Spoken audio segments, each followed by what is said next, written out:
All right. So we are off.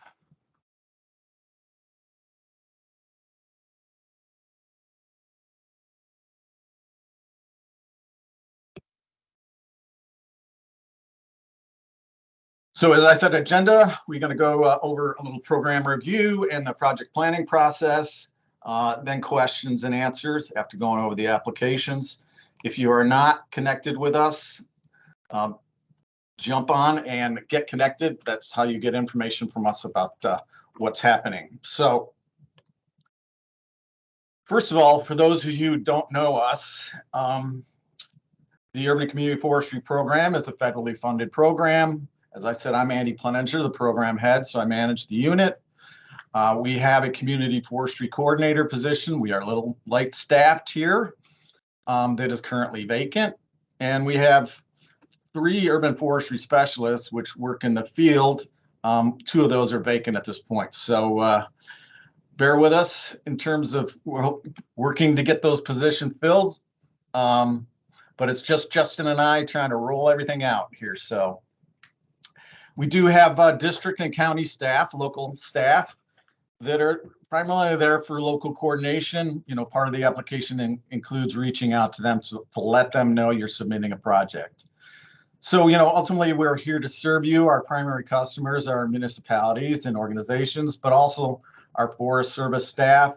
We provide expertise, training and education, grant funding. Obviously, that's what we're here for today. State level leadership. And ultimately, you know, we're a small unit, but we're a big state. In the end, this is about building partnerships and coordinating. So, excuse me. We work to do that, and we ask you to do the same.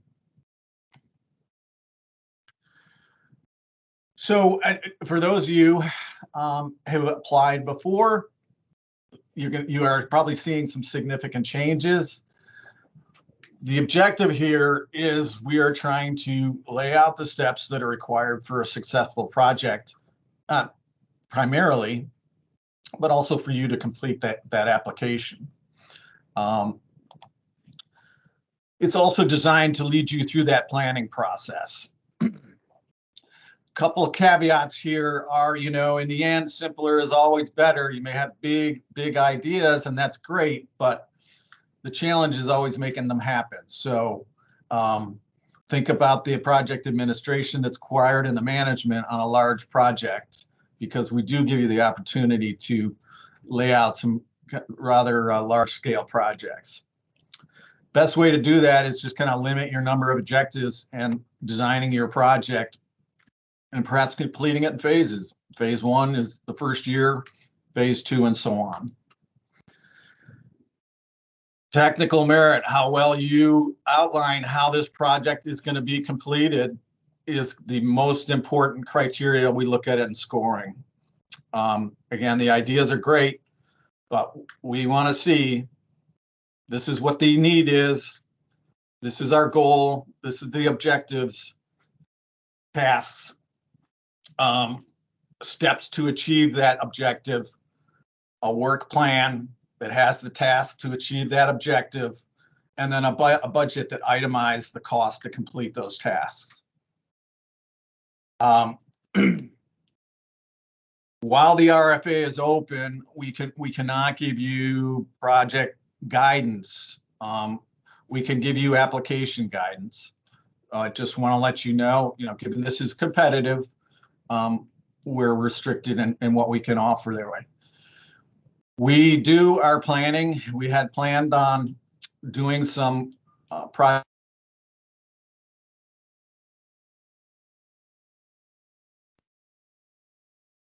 All right.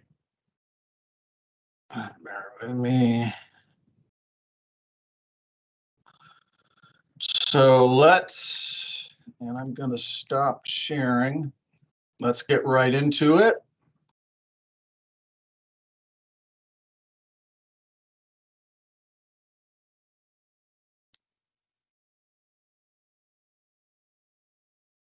Everything you need, obviously, is at our website. I hope everybody came out on the better side of the storms last night.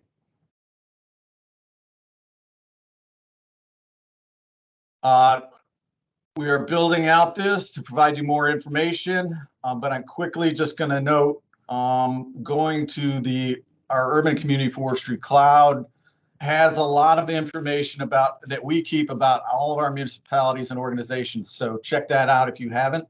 You're going to see some of the information I'm going to be talking about here as a resource to perhaps learn about what we know about each of our municipalities.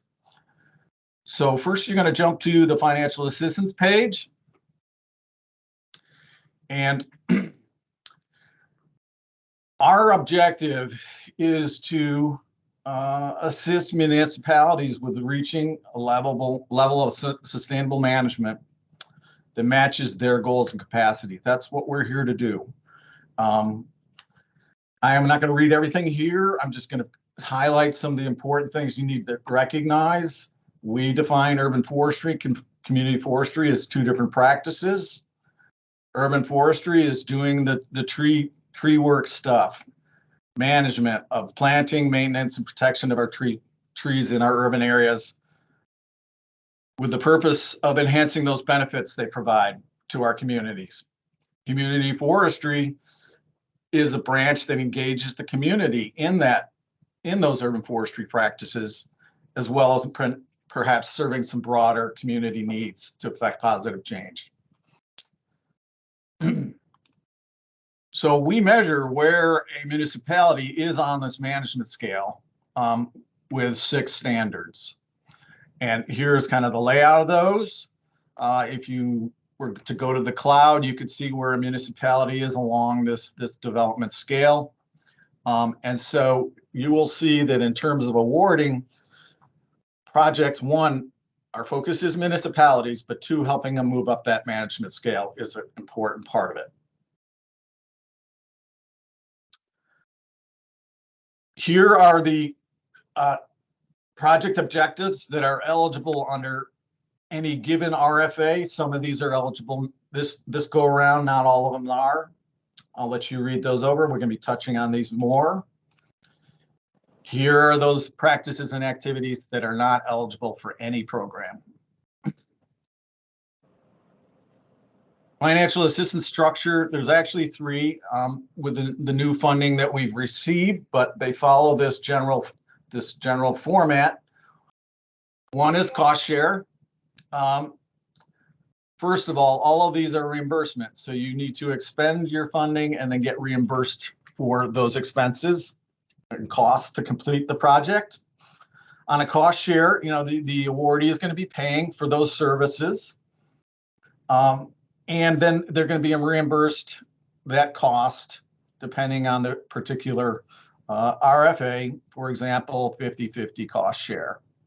But it is only purchased goods and services related to completion of the project. Match share allows for indirect contributions instead of those monetary contributions for managing and completing the project. For example, employee time that's spent working on the project, volunteer time, or other goods and services that might be donated to help complete the project. Only disadvantaged communities are eligible for match share and the no-cost share, which I'll touch on a second. But and 501c3s are eligible. And our definitions for defining whether a community is disadvantaged, depending on the program, is there's a link here, a Department of Commerce Tier 1 distressed county, if the municipality is located in there, or these climate and economic justice screening tool is a smaller scale. We'll touch a bit more on that. So with IRA and some of the other funding we have, we are offering a no-cost share, which means the grant is paying for everything. So pretty good stuff, right? The requirements we set are laid out by the respective funding program. And there's a page here, the funding sources and opportunities. You can review that to have a little more understanding about the Inflation Reduction Act, our consolidated grant program, and any programs that we learn about, we try to post them up there as a potential funding source for you. But they drive how we set out the criteria on our programs. So how do you apply? Well, you're all here, so that's a good start. Again, I reinforce, make sure you sign up to receive our information. But number one is, you're going to hear me talk about design your project. And in all of these, this is going to be the 7 outcomes: that project needs statement, your goal, objectives, your team, your work plan, and your budget.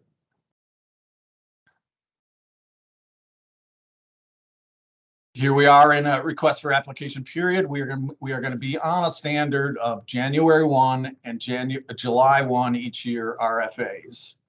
There will be exceptions that come along, that we might have something in between, but for a planning process, plan on January 1, July 1.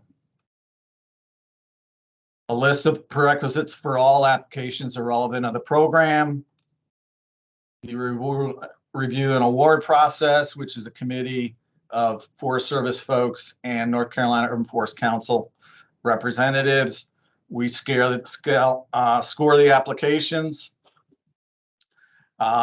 Again, you could see projects that help a community move up that management scale are going to be getting preference. The biggie, though, is, again, that you have a good, clear, well-planned project. Those are going to be the biggest scoring areas. Okay. If you hadn't seen, the RFAs are here. They're being offered now, which we will circle back to, but let's go to where the information you need is to plan and complete your application. Under financial assistance, requests for applications, these are all the documents and information that you need relative to submitting an application. Copies of the digital applications, guidance, specific tools like worksheets that will be required, your work plan, and a couple other items. If your project includes tree planting or maintenance on private property, which the IRA fund does allow, you'll need to make sure you review this and include that.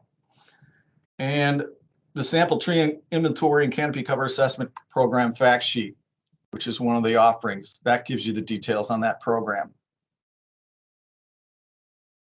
All right, I'm going to start with, what is the end result? So let's take a look at one of the copies of the application. This is certainly can be a planning tool for you. If you haven't looked at this when you start the application, this is what you're going to be looking at. The front end is going to be application information, who you are, federal identification number, and a unique ID entity. You need to have those.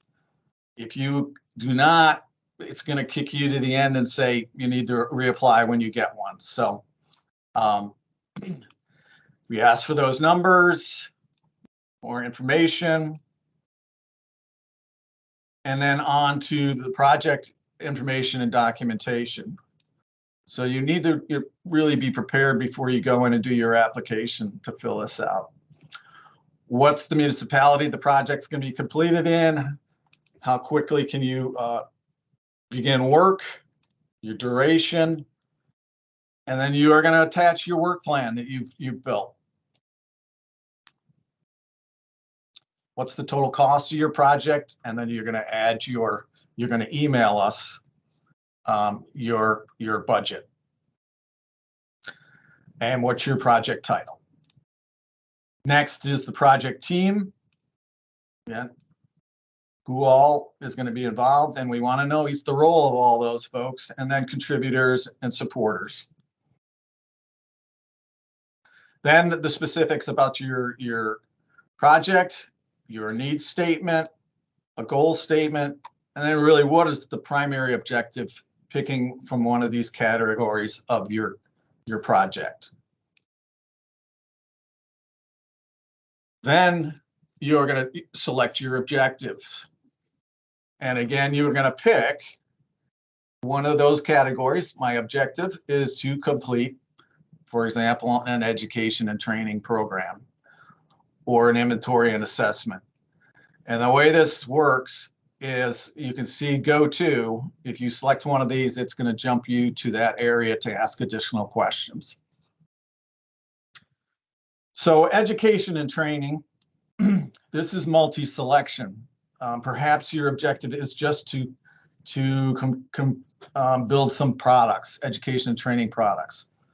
But if you're doing something more, putting together a program, you will be probably selecting, and we're doing an education program or a volunteer stewardship program or a workforce development program. Other practices and activities that need to happen as part of that would include, you're going to have a training event. You're going to probably have products, and you may need some tools. So this is a multi-selection choice, and it's telling you, if you're doing a program, you're probably going to want to have all these things on it, and this will guide through all the way down from the work into the work plan and into your budget.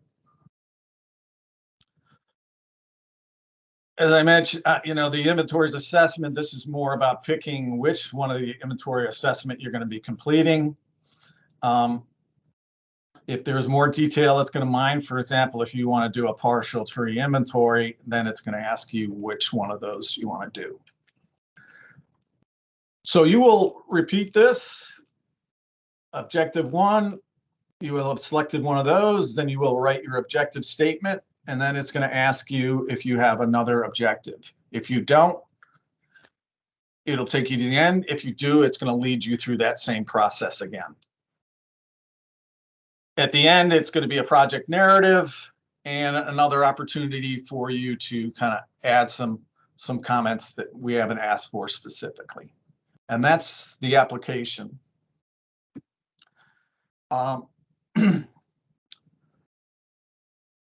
So the biggest change and the most important here to start with is this objectives, practices, and activities fact sheet. This shows a list of those eligible objectives, but also the practices and activities, and you'll note over here any prerequisites that are required while completing one of those. So, ultimately the goal of a project is, one, you have a defined project need. We'll talk a little bit more about that. But that's through the completion of one or several objectives. The scope and the complexity of your project dictates how many objectives you have, right, to achieve that goal.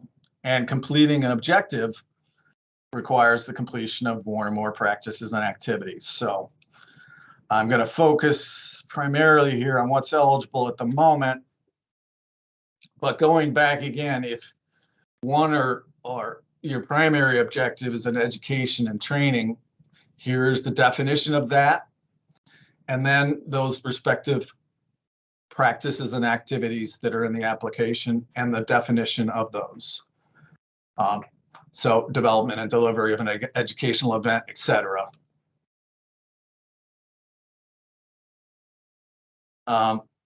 Inventories assessments. As a category here, you can see that this requires an outreach objective to inform the community of what you're doing. So on the right-hand column, again, look at those prerequisites. But here are the choices, the definitions that you select. Again, outreach, development, outreach products, events to inform and engage the community of urban community forestry. Ordinances. Various types of urban forestry or community forestry plans, their definitions, and any prerequisites.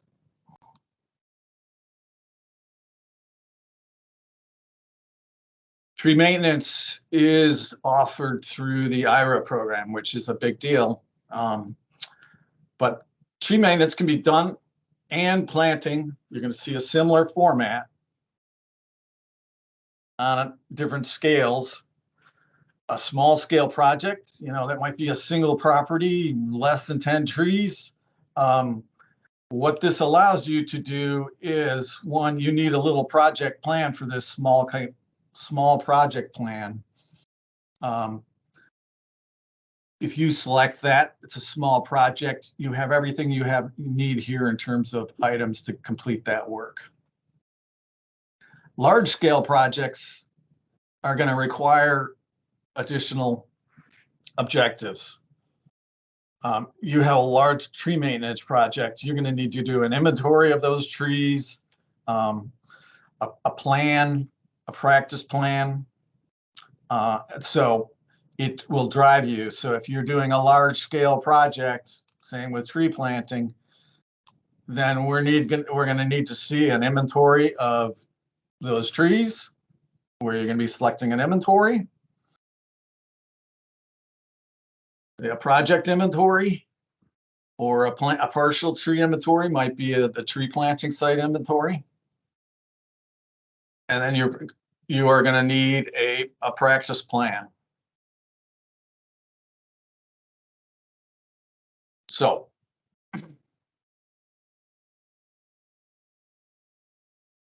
all right. Objectives. So next is the project planner. Folks may have seen this from our last offering, but here, this is just a tool for you to put to paper all the things you're going to need to get into your application and help you with the planning process. Number one, that needs statement. Your primary objective, you select what is that category.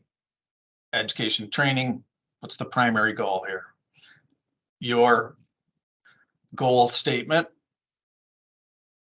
and your objectives.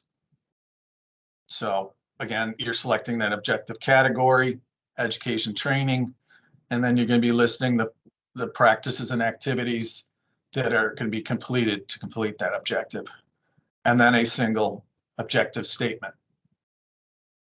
If your project includes more objectives, really up to 6 is going to be a limit on the IRIS side of things, but gives you a place to put that. Again, your project team, partners, supporters, project duration, and your narrative. So really just a tool.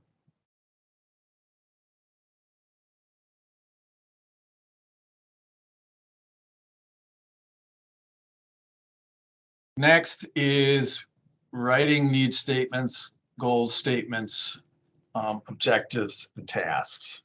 Definitions here. Take the time, write a good statements. This is important. It says, where you are stating the need statement is establishing those urban and community forestry needs. It's the rationale for your project. It's what you're going to be addressing.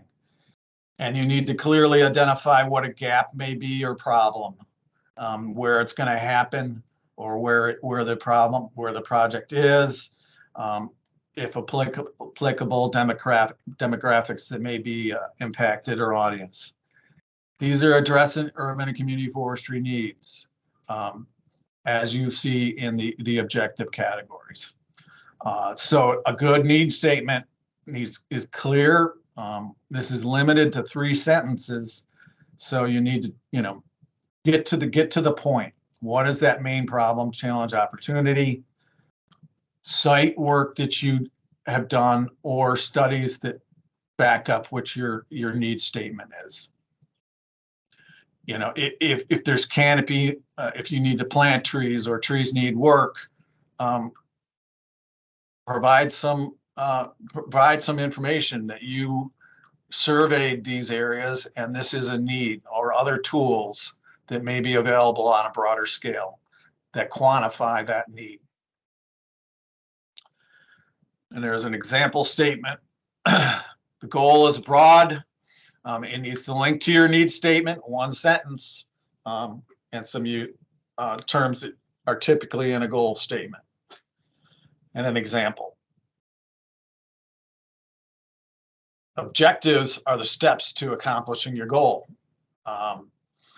In contrast to that goal, they're narrow, precise, tangible, concrete, measurable, and time-bound. It's single sentence, quantifiable terms. What is the outcome, and how does that get you to your goal? And an example. And the tasks are how are you completing the objective? Okay.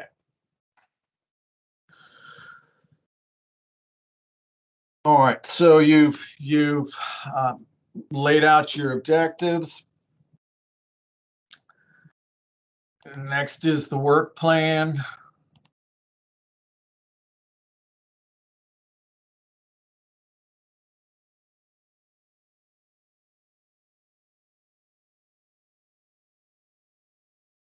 So a couple of notes at the top here. We do not want your Excel spreadsheets, both on the budget and here on the work plan. And we don't want them to get corrupted. So you need to print these to a PDF file. It's all set up. When you hit print, it's going to cover the whole print area. A couple of things about the tool you can see over on the right-hand side. If you need to add rows, you do so by following the instructions there. We are laid out into quarters, and work plan is going to be simply, you are going to note what objective, and I'll back up here again. These are a drop-down list for the practice or activity you're working on. So, and on the activities and drop-downs, here are the definitions of what these drop-downs mean. So when you pick one of these, review this activities, practice and activities page, so you pick the right one. But it follows along with those practices and activities that are laid out on the objectives. So if you are your education and training, if you are working on the training event itself, you are going to pick that, and then you are going to be providing a description of what is going on relative to that.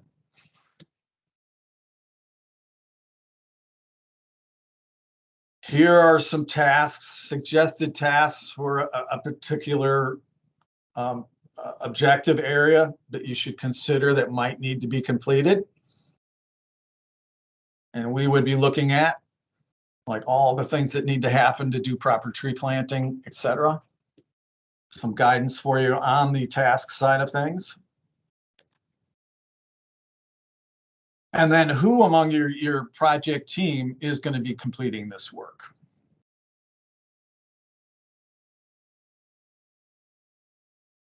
Okay.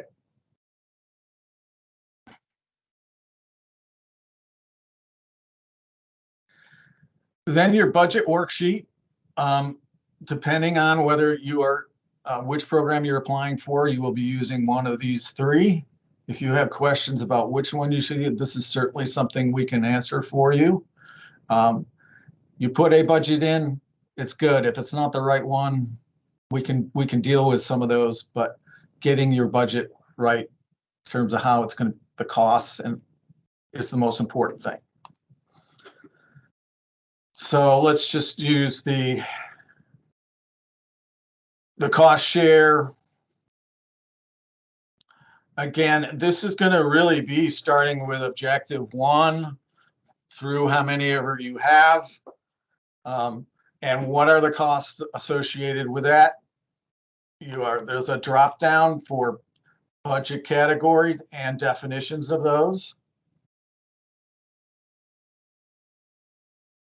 So objective 1,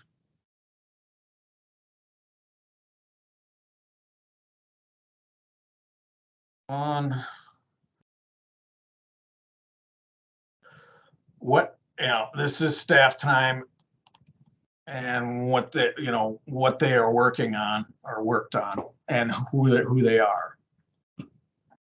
Well, they're working on objective 1. That's all we need to know. But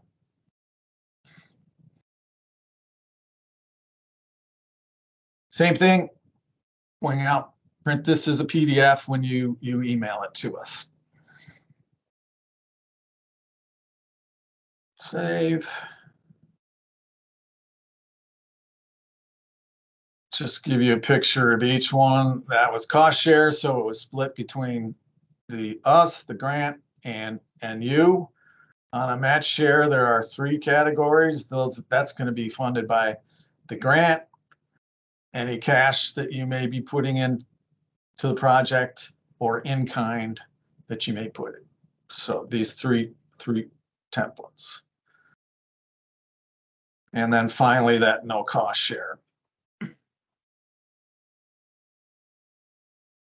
Simplest of them all. Now you'll note in all of these, it's required to have a professional report completed by a communications professional. And so we are putting $1,500 there, and if you are going to be matching, you're going to need to cover half that cost. And that requirement really is a 2 to 4 page infographic style report that lays out what that project needs, what the objectives were, and then celebrates those accomplishments in a nice, short infographic style report.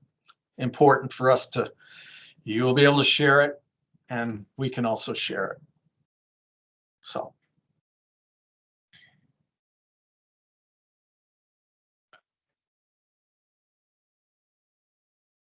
The budgets, okay. Let's go back and look at the respective RFAs. Cost and match share program. So this lays out the particulars that are, this is going to be our consolidated grant funding. We have $60,000 available, 50% cost share, although additional assistance is available for disadvantaged communities. Maximum project cost is $30,000, so $15,000 each. Who is eligible? The objectives that are eligible. Go back through how a little details on when project state you should plan on. Agreements, when we plan to have reviews done, and so on. And then if I'm going, these are what you need to help yourself get it together, and then clicking apply here is going to take you to the application.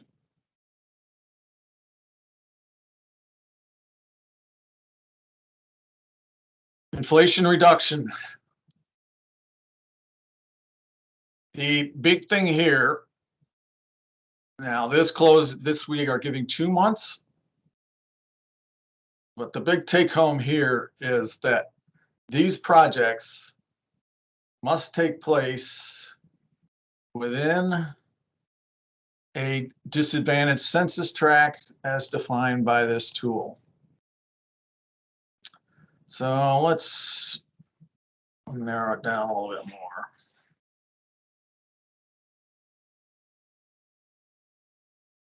For those of you who don't know, if you were to look at the city of Raleigh, these shaded areas are these disadvantaged census tracts. So you're applying for all the work, can only take place in these disadvantaged census tracts. Well, so again, we have this open for 2 months. Eligible organizations. We have $2.5 million for urban forestry and community forestry projects each. Term is 12 months, maximum is $300,000 a project.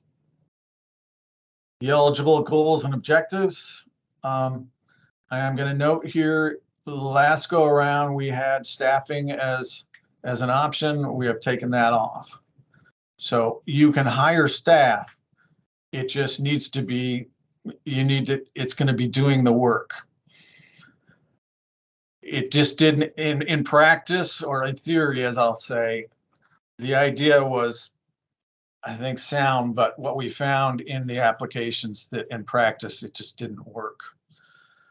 So you're going to be completing a project in one or several of these census tracts. That's going to require staff to do it. This will pay for hiring the staff. You just need to hire that staff and saying what they're going to be doing. Some more information that comes down from the feds, the contract information, start date, suggested awards, so forth, project development, as we've gone over, and then the application itself.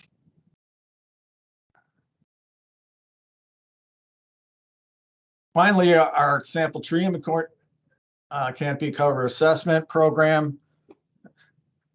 I'll talk about this a little bit more in a section, but this is a specific program. We have a contract in place with and are partnering with the council and Planet Geo to provide these specific services. The application is much shorter. The process is shorter. We have a little over almost $69,000 available in cost share, but there are also opportunities for disadvantaged communities.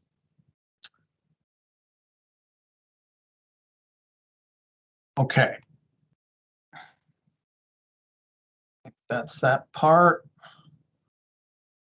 Let me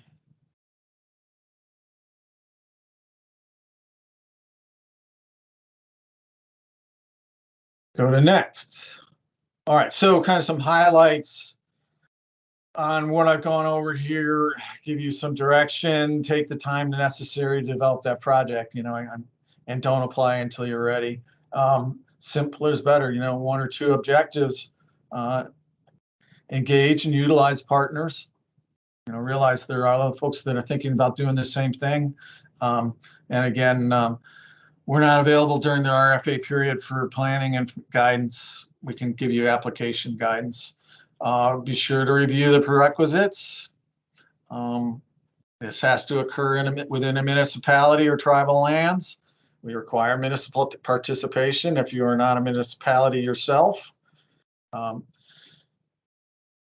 This will cover up to 20% of administrative costs. That's indirect. Direct costs are, those costs that are required to complete the work.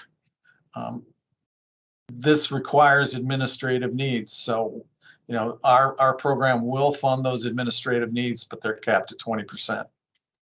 I'll reinforce again that we are requiring that professionally developed final report.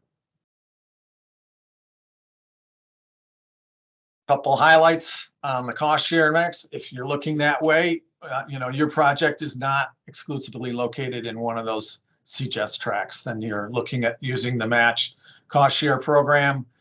It's not completing a sample tree inventory or canopy cover assessment. If it is, you're going to use our canopy cover, that program.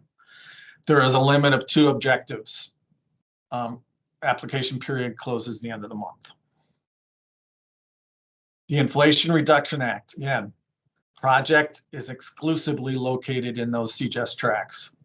And here you get 100% grant cost share, no awardee match requirement.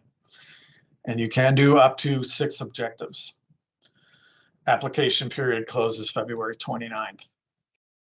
And I'm going to highlight one real big opportunity for our municipalities here is, given this covers tree plant and some maintenance, here is an example of a project that if you don't have an inventory of your trees, you can complete all tree maintenance and tree planting in one or several or all of the CGS tracks within your municipality. And here I'm phasing it. Year one would be completing the project inventory. So you would be inventorying all those street trees and planting sites, public and park and public tree property trees.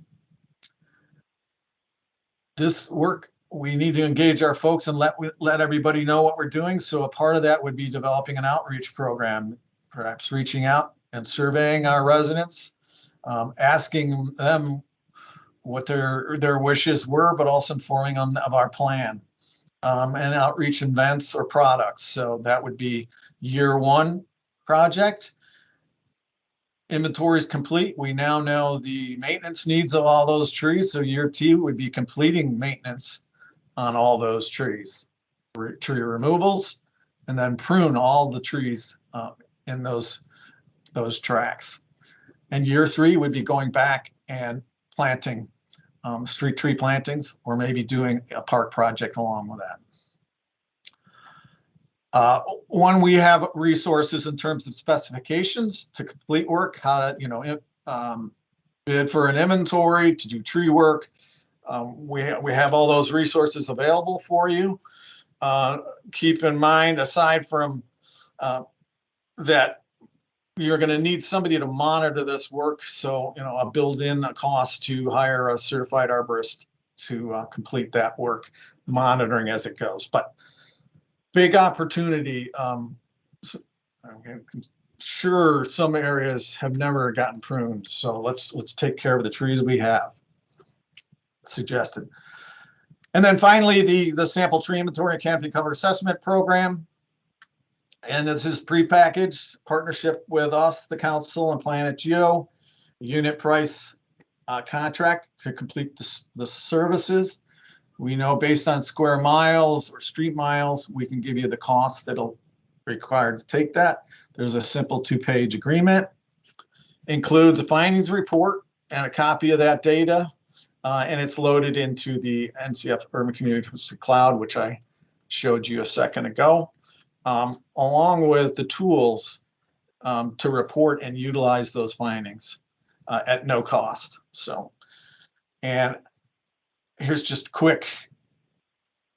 That is under the financial assistance resources specification page, the 2-page flyer to give you more details about that. Okay, I am finished. So we are going to go to questions, and I'm going to start with one that I received via email from Cara Ball. She asks, we have 2 cities interested in planning and partnering with us. Do you have guidance whether we should submit 2 proposals or 1? We are thinking 2 because they have different partners and are slightly different approaches. Based on that, I am 2 applications. If your approaches are different, then again, it's going to be clearer to submit 2 different ones. All right, Justin. All right, let's see. So you just answered that first question. The next question we have is from Leslie Heiser, and she asks, what are the criteria for demonstrating technical merit?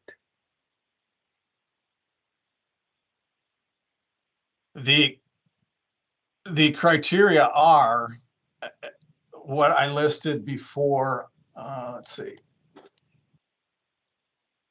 Your project needs statement, goal statement, objectives, your work plan, your budget. Do the objectives, are all the objectives there necessary to complete the project and the tasks? Those get scored on a 1 to 3, 0 being poor, fair being 1, 3 being good, 4 being excellent. It needs to average out to at least a good for a project to even be awarded. So technical merit is a good work plan. Sound needs statement. We've given you all the guidance there, your goal statement, objectives, work plan, budget. All right. Next question we have from Hannah Pursley. Are there any public past funded projects that could be made available to view as an example?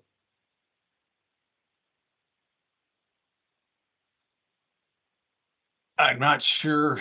You'd have to give us more detail. We have some examples of management plans, inventories and planting projects that we can share.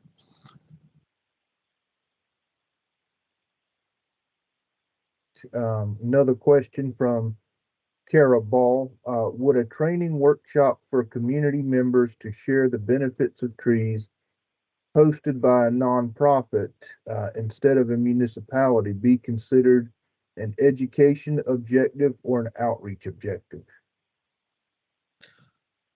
I'm going to again drive you to it doesn't matter who's providing it, it's not for profits or providing services. It's just ultimately we're serving a municipality. The answer is read the definition of an education and training and read the difference between an outreach event. An outreach is to engage the community and let them know, bring them in and be a part of it, let them know what's going on. Education and training is really to educate or train individuals to do urban forestry work. Read the definitions. Next. Next question comes from Shelley. Can we use our own communication staff professionals to develop the final report and use the staff hours as a match? Yes. But we will ask their qualifications. Okay. Luke DeVoris asks, disadvantaged census tracts only apply to projects that are requesting no cost share, correct? Census tracts that do not qualify are eligible for the cost sharing program? Yes. Right. So I think you need to kind of flip it over. Although you did say, remember the IRA, the no cost, disadvantaged census tracts, the CGES tracts. If you have a project, they need to be specifically in those census tracts, and in which case you're relevant. If you've got a project that's working outside of those CGES tracts, then you're cost share. Kristen Riley asks, for budgetary purposes, we can only estimate how much an objective, for example, tree planting, is going to cost based on our best estimate of how many private property trees we would be able to plant. For reimbursement on the grant, how closely tied to the budget that we submitted do our invoices have to match? For instance, if we plan on the budget to plant 50 trees, but only are able to plant 40, will we still be reimbursed? You will be reimbursed up to the amount that's in the budget for a particular line item. So I recognize, you need to come up with estimates of your cost of your trees. But if you're going to, so say you plan on planting 10 trees at 250 each, 250 times 10, $2,500. That is your budget. You can't exceed that. So if it only pays for 8 trees, you'd be limited to that. Now, if you go along, modifications, you can do a request for a modification, and perhaps costs have gone up. When we look at those costs, we'll know that whether they're pretty good or not. So I know what it takes to plant a tree. So when I'm looking at somebody's estimate, part of looking at your budget is saying, does that look about right? If it doesn't, we're gonna know. So you have two options. One is once the contract is let, your line item is tree planting and you have that amount for it. You're maxed out at that amount. If you want to do more, a contract amendment can be entertained. You would be talking about us with it when we get into the contract. So I would probably, if I were you, it is a reasonable budget practice to put a contingency on your cost. If you think you're at 150, 10%, add on top of that. But ultimately, you're going to be, I'm planting 100 trees. You would be limited to that and that total cost. But again, amendments can be done afterwards. But so next. Shelley asks, can we get a cost estimate on a canopy assessment from Planet Geo? You can get that from us. And it actually lays it out if you want to try and do it yourself in that fact sheet. But we are happy through that canopy cover assessment program to give you that cost estimate. Next question is from Luke. Could you speak to what the project advisory team may look like for local government, specifically who may be eligible for community forestry lead and municipal project team members? All right.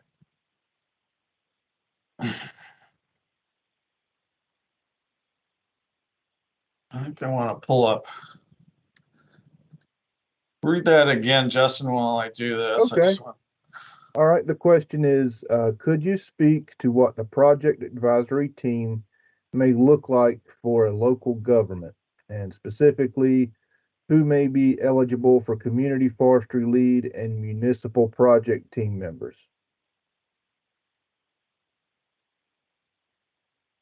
So it depends on the project. So one, if you are doing tree work and you are going out and doing tree work on streets in front of people's houses, you need to have some sort of outreach program. So within your municipal, who among your staff is it a communications person that might be the important person to include that would handle kind of your communications efforts? The smaller the community, the less the needs and the less the people are. I would, to a large extent, we just want to see that given the scope of what you're doing, you are putting people on that team that can provide those services.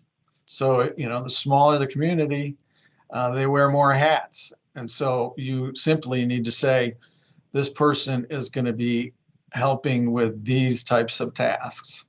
Does that help? We'll see if we get a reply in the chat. Our next question is from Connie Parker. Can you explain the reimbursement schedule, quarterly invoice submissions as we have done previously? So these are negotiable. We push to quarterly reimbursement, but if that is going to be a real burden for a particular organization, we can do shorter. Recognize that administrative process for both you and us is, it's work. So it is negotiable, but we usually shoot for quarterly basis. But if you have a need that's shorter than that, we can do as short as a month. But again, recognize the burden that creates for both you and us. But certainly outlaying that stuff, you don't necessarily have to ask for reimbursement for all your costs within a quarter. each of your reimbursement just needs to justify what you are requesting. So, for example, if you are on a monthly and you had a huge cost outlay for products and services, there isn't any reason you can't submit just for that and not necessarily all your costs that happen in that quarter. Okay. Maggie asks, does the IRA funding require hiring a communication specialist for any application? And is this cost share item under IRA?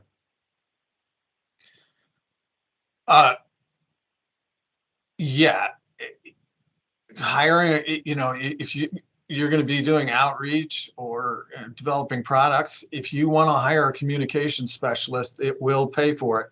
But again, they're going to need to be delivering those specific products. But yes,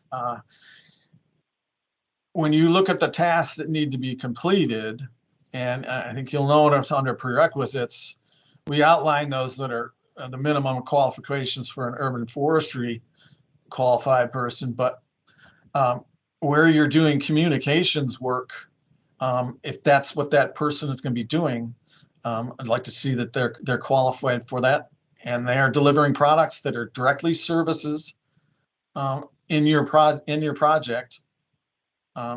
Communications, hiring a communication special is certainly fundable. Maggie asks, when you said staffing is off the table, do you mean the current staff?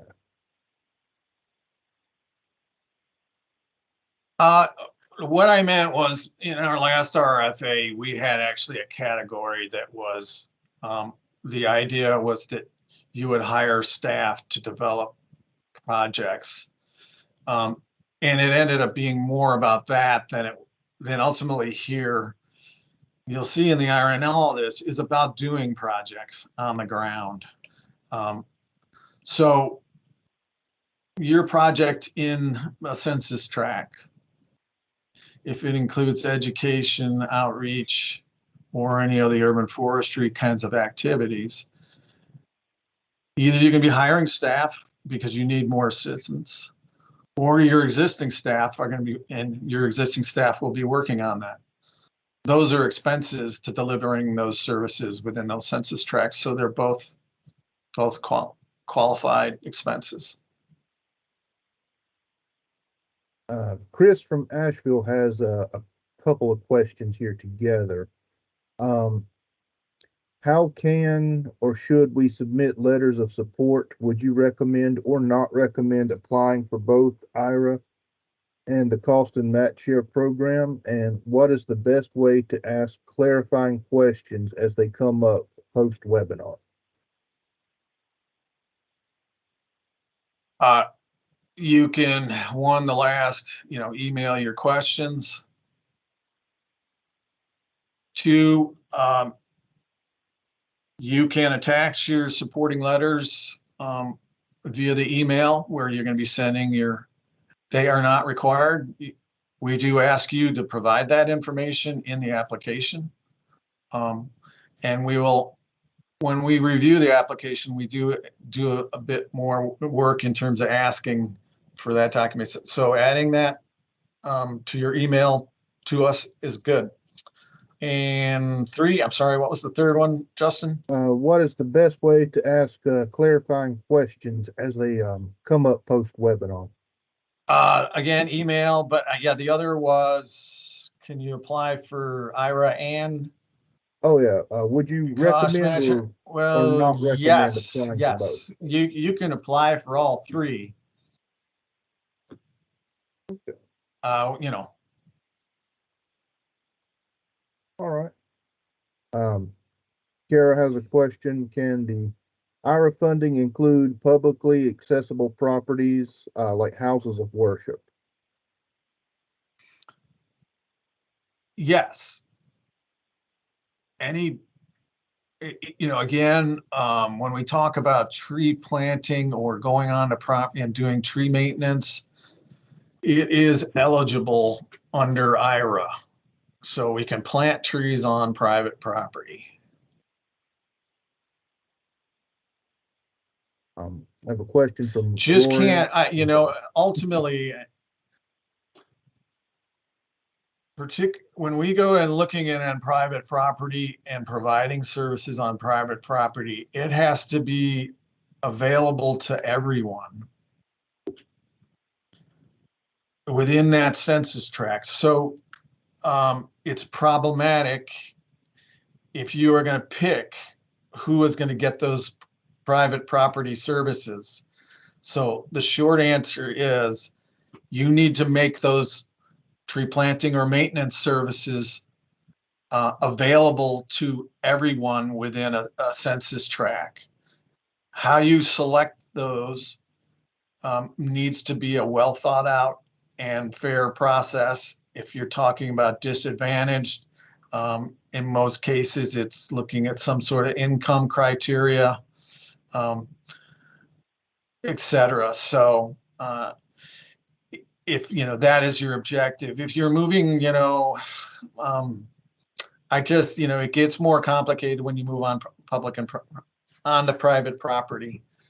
So one thing to think about is if you have education events or outreach events that you can perhaps do a tree planting project as a part of it, look for opportunities on public property because it just makes things a lot simpler. And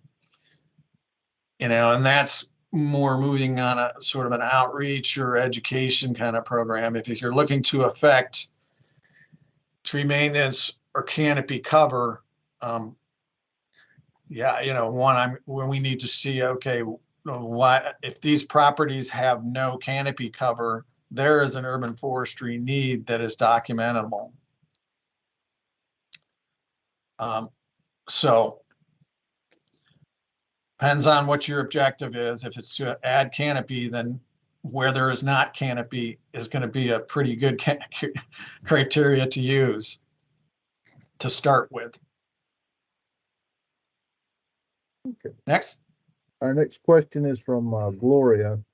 Are in-kind services considered matching or cost share? That's a match structure. Okay. Cost share is straight cost. So you can't use your staff time or volunteer time as part of your share. Cost share is paying to do a service. You pay somebody, you buy things.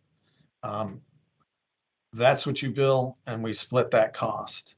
Match share allows for that in-kind services in lieu of cash contributions. Okay. Our next question is from someone who signed in late. They want to know if after this webinar, if a copy of the presentation and the slides will be made available for them to look at. Well, again, this webinar is going to be posted on our website. I suppose we can post the presentation too. There's not a whole lot in it, but yeah, we can post that on our webpage. All right.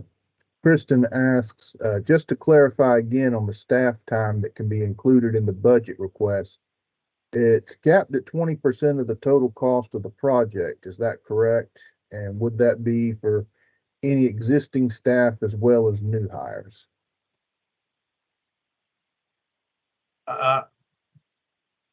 So new hires or otherwise doesn't matter. What matters is it a direct cost for providing services on the project, or is it administrative costs? Indirect. Indirect is you're putting together a reimbursement request, doing all the administrative things of managing the project.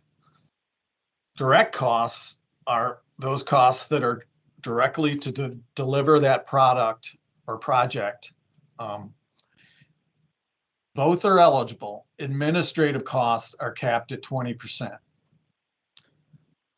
project costs are not capped, whether they're your staff or somebody you hire or a new staff you bring on, or you hire consulting assistants.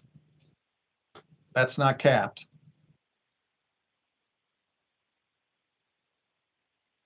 Okay. Our next question is from Maggie.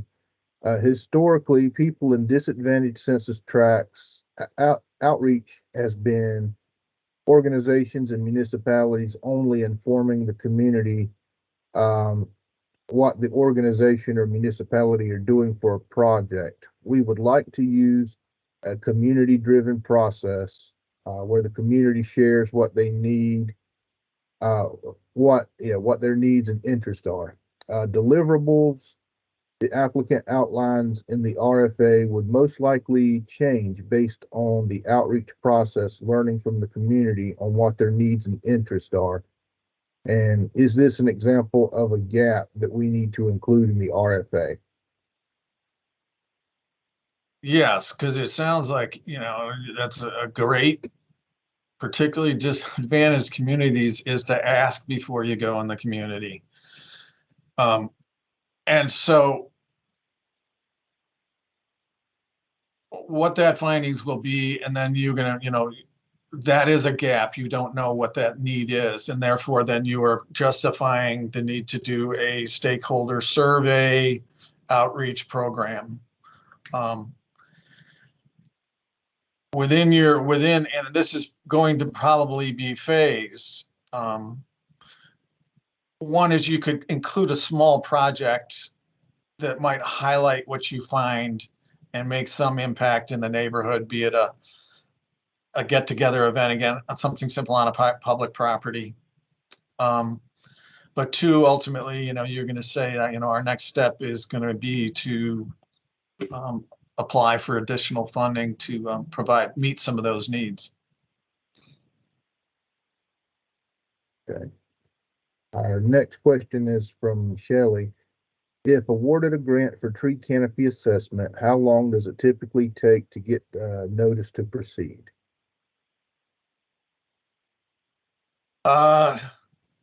It's on our RFA.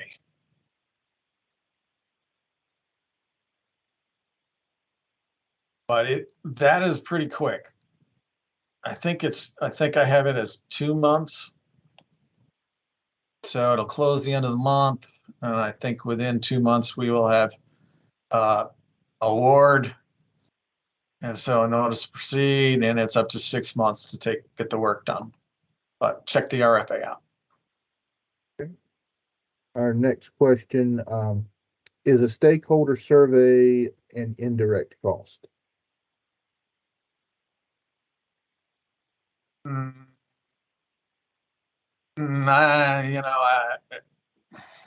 I'm trying to think how it's an indirect cost. Oh, it'd have to be put in front of me to say somehow this might be. Usually, no, you're doing a stakeholder survey that's going to be relative part of completing your project. So I don't see how I can come up with a way that might be an indirect cost, but you never know. I think you have it in mind to learn information or to inform your customers, and that is ultimately going to direct what you will do in terms of your project. So that would be a direct cost. Okay. Next question is from Leslie. I'm with the American Chestnut Foundation. The chestnut was a great urban tree, but is currently functionally extinct. Is there a precedent for funding organizations that work on single tree species as opposed to entire urban canopies?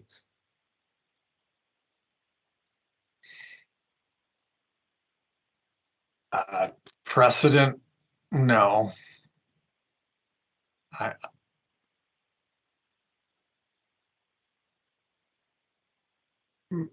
Beyond dealing with maybe what might be a current invasive problem, for example, emerald ash borer and the ash tree. So I'm not sure what you could certainly submit your idea, but again, this is about doing work in urban areas to help your municipality. If you can show that what you're going to do is going to help them and you're working with the municipality, look at our criteria, and then it will match or not. Okay. That's all the questions we have so far. Does anyone have anything additional they want to add or want to ask?